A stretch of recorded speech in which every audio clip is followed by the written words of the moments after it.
Every pig farmer now wants to be a veterinarian in his own way, thereby avoiding all these veterinarians that are available to assist us in our production. Trying to cut costs is very, very essential in your operations, but there are certain things you need to pay to get them.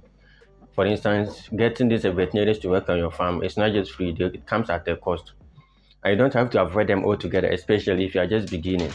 I remember for myself, in the first year, I paid throughout for them to inject and then treat my animals for me anytime there was a need for me to give some medications on the farm.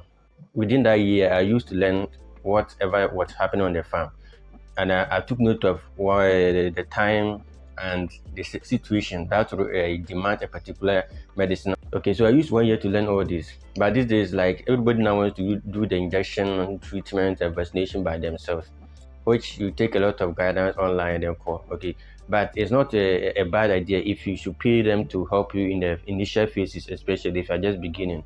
Don't go and do it. There are some people, if I've been hearing of it, people inject the animals, especially with the deworming. They deworm the animals and the animals die instantly. It happens. You need to know there are some animals and then some medications you need to give to animals per weight, but you don't know. And maybe somebody has given a 3 meal to his pig.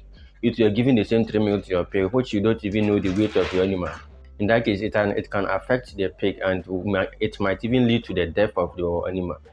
All right, so you need to get to know all this and know when to apply certain things. And if the veterinarian like this should come to your farm, they look at the animals. They have this kind of eye that they use to see that this animal is healthy, this is not healthy. So if they see that the animal is not healthy, maybe there's an underlying condition that needs to be treated before they give that particular medication to the animal. They'll first of all do that, but you don't know. So you just go ahead and then administer the vaccines you have already bought before you realize your animal is dead. So you need to pay for them.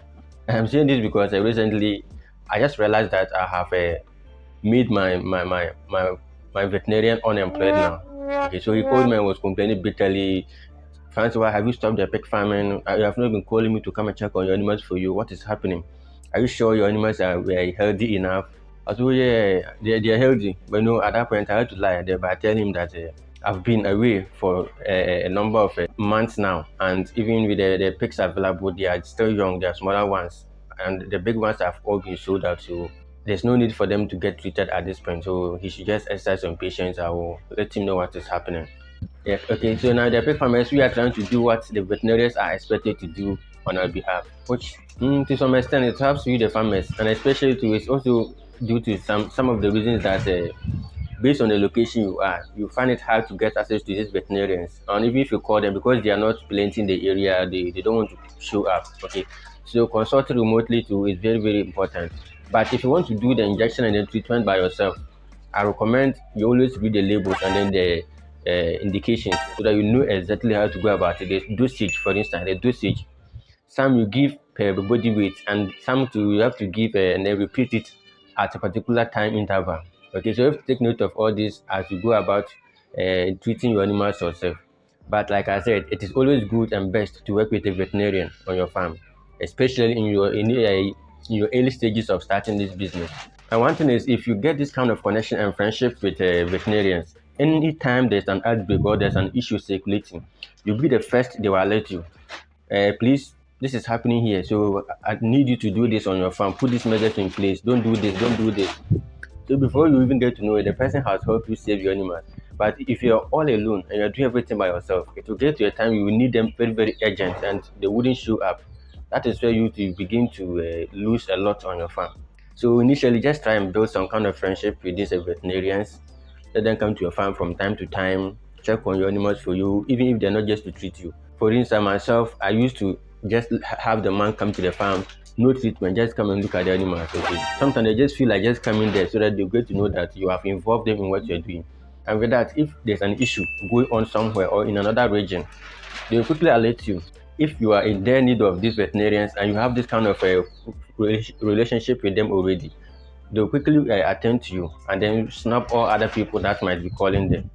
So let's not do everything by ourselves. There are certain things we have to pay for them. Like I said, people inject animals and the animals die. Imagine you going to pay, maybe you pay a veterinarian like 50 Ghana to inject your animals for you. It's okay. But you have gone to do the injection yourself and you have killed, let me see, you have killed five of them. Piglet, even if they are piglets, you have killed five. That should cost you not less than 1,500. Instead of paying 50 cedi to save these animals, you have lost 1,500. Okay, pay, pay for the services. And by that, you connect with this veterinarian. Sometimes you can just call them on phone and then they'll give you some guidance. There are some of them, they are free. They are just free. They just want to share their knowledge with you. So once you even have them, they can even teach you to do certain things by yourself. Mama said, for instance, this man I'm talking about, if he doesn't want to come, especially if the animals are not plenty for him to come and do any treatment, assuming that the South Pharaohs ate, I need to travel that this long distance to the place. He can even tell me to do whatever I need to do. Maybe take this, give this the dosage, this how much you are supposed to give to the piglet. You get it. So by so doing, he saves me the stress. So you need to not do everything on the farm by yourself. Too much free things, you will not see any progress in your business.